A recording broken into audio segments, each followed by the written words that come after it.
Hello. Welcome back to this particular video on this particular channel. Today we're talking about Source Code, 2011 action thriller directed by Duncan Jones. Duncan Jones hasn't done many movies, but he did Warcraft, and that was good. And Moon. Moon I haven't seen, but it looks so cool. I want to watch it just from the cover. And then I look at screenshots and there's like no information. I'm like, okay, I feel you. Hi, future me editing this video. I actually watched Moon. It was very good. Very good. Anyway, Source Code stars popular actors include Jake Gyllenhaal and Michelle Monaghan.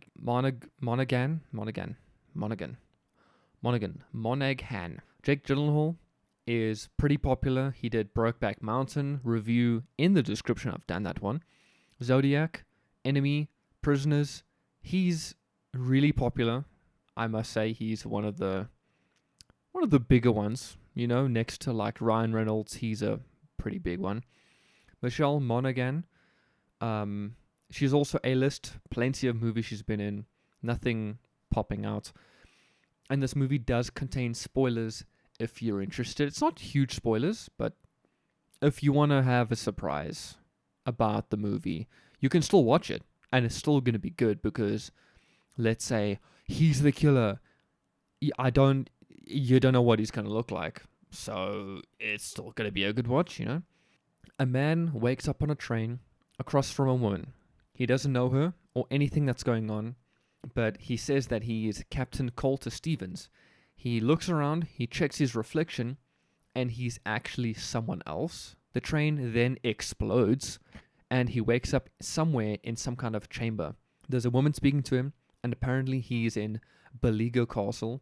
But before he gets any information, they tell him to find the bomber, find the bomb, save the train, and whatnot. Then he gets sucked back into the train where he started all over again. So this is a simulation he's replaying. He figured this out. He ends up finding the bomb in the bathroom, but the train still explodes and he wakes up in the real world again. Turns out he's been with them for 2 months. Maybe he only started with this now, who knows. A train got blown up this morning and he needs to identify the bomber, helping the police by reliving the last 8 minutes and solve the mystery in the simulation, you know? And he's basically replaying the memory of one of the victims on the train, the guy he sees in the reflection. He's taking over his body in the simulation in the last 8 minutes of his memory, using what's called the source code to find out stuff, information. Like who the bomber is. If he can find the bomber, then they can find him in real life, right? Pretty cool. After many failed attempts, he finds out with like a Google search on the train with someone's phone that he himself died 2 months ago in action in the army and stuff. So they're using his dead mind for this. Did they find his body? What happened? Eventually, he identifies the bomber, follows him to his van. He finds the mother of all bombs in that van. So finally, the team gets the bomber's name, car type, license plate, all that. Please catch him and the day is saved.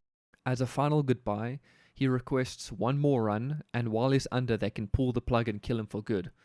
And he wants to try save everyone. Let's just see what happens, right?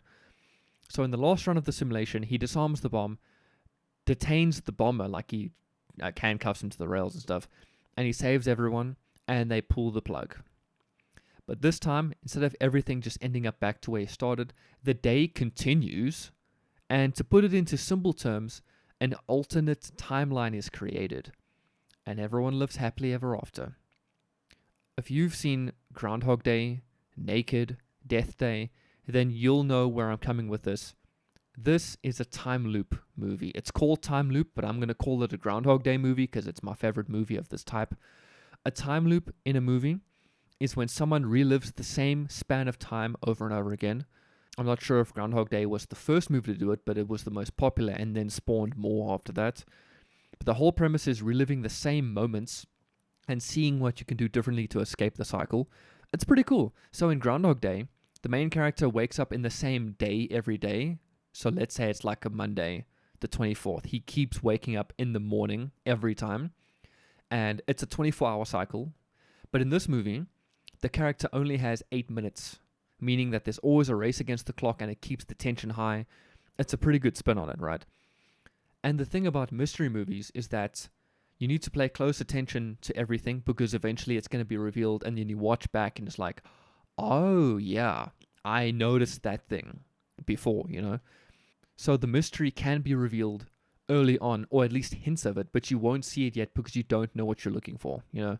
So in the movie, a reflection in the bathroom reveals that he's not actually the same person, but the reflection in the first shot, the very first shot of the movie, apart from like the establishing shots of the train, you can't actually see his reflection properly. It's like a silhouette in the reflection.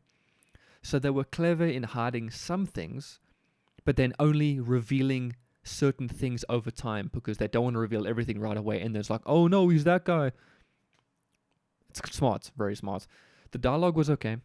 Sometimes it was a little aged or cliche, but acting was good, music was good, all the other dialogue was great.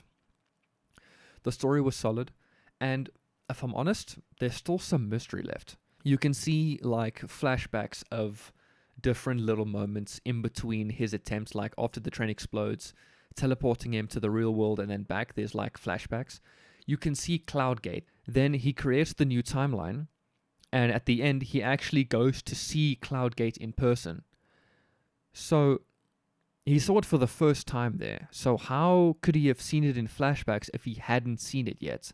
So you could argue maybe this was destiny. It was all on purpose. That was what he was supposed to do from the beginning. So there is that mystery. That's like a big plus, underlying mystery. But on the other side of the coin, you could argue that, okay, how he found out who the bomber was, he found a phone on the bomb, but he tried that phone, and there was a second phone. Why didn't he just try that first? You could argue both sides. Story is crap, story is good. So, with that being said, I give this movie an 8 out of 10. I dig this movie. It plays on the Groundhog Day formula with like an espionage mystery twist. I think it's cool. Action's good. It's not like unbelievable. And the mystery isn't mind-blowing, but it's like, it's cool you find out who it is. And the happiest of happy endings happens. If you know what I mean. So yeah, I'm not going to call this thing the time loop thing because Wikipedia calls it time loop. I'm going to call it the Groundhog Day thing, or like Groundhog Day movies, because I know it from that. And when I watched Naked, it used the premise of Groundhog Day of him waking up in the same place every day. And with this one, it's 8 minutes. But it's still Groundhog Day in that you replay the same thing. And I looked it up. There are movies and films and books that have used this before, especially Doctor Who. People love Doctor Who. Maybe it might be Doctor Who, but I know it is Groundhog Day. If anyone mentions Groundhog Day, they know exactly what they're talking about because the whole movie is about replaying the same thing. That's what I'm going to call it from now on. So yeah, as if you'll need that context because you probably already know what Groundhog Day is anyway. But yeah, what the hell? My screen turned off, bro. What the fuck? I hope you guys have a wonderful day, and definitely not the same days over and over. Now, if you are reliving the same day, I have plenty of videos. If you want, I've done a Jake Gyllenhaal movie, Brokeback Mountain. Give it a watch if you have learnt all the information in the world and you can't break out of the loop. Maybe this will, alright? How about that? Try it out. You never know. Anyway, I hope you have a good one, and I'll see you guys next time.